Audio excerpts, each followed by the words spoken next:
Hello guys! Welcome back to my YouTube channel. This is Lucy Vlog. For today's video guys, ang iluluto ko ngayon sa ating lunch ay ready-made ng pizza. Ayan guys, oh. Ready-made na siyang pizza. Pizza margherita. Ito frozen pizza na to guys. I-oven na lang po natin siya para maluto at ating makakain. Ayan siya guys, oh. Bubuksan ko po at ipapakita ko sa inyo ang itsura ng loob. Guys, ito po ang itsura ng frozen pizza margherita. Yan siya guys, oh. So, bubuksan lang natin siya guys. At ito rin yung tray natin ay nilagyan ko na lang din ng mantika para hindi rin siya didikit. Yan, bubuksan ko siya guys. Ilalagay natin sa ating tray. Tanggalin natin ang plastic. Guys, nailagay ko na po sa tray. Walang easy sobra. Napaka-easy po at frozen na siya.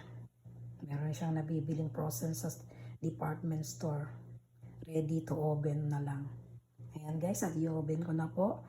Ito po i-oven natin sa 210 degrees only. Ang init ng oven. Ayan, oven ko na. Okay, 210.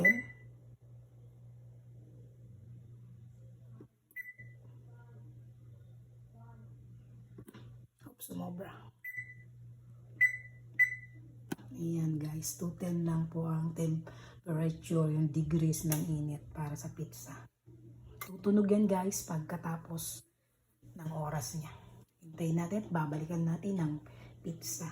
Guys, tapos na po natin i-oven ang ating ready-made pizza. Ayan siya guys, oh. Finish na. At ito ihihiwain na natin.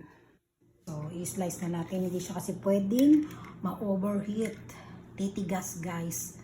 Ito ay already now homemade, not is already finished. Ganyan lang guys, iwain natin. Ito ay magiging 8 pieces. Ang pizza ay magiging 8 pieces ang sa maliit na pizza.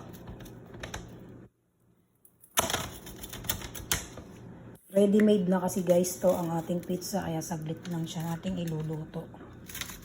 Ayan. Pag nasobrahan guys, matigas na, hindi na maganda. Kaya, ayan, ganyan lang. Si Laro ay gutom na, ayan, pizza na lang ang ating niluto. Ayan guys, thank you for watching guys, this mini vlog. Hope you like it, this video. Please like and subscribe and hit the notification bell para updated po kayo sa mga upload na aking ina-upload na mga videos. This is Lucy Vlogs and said God bless and bye-bye.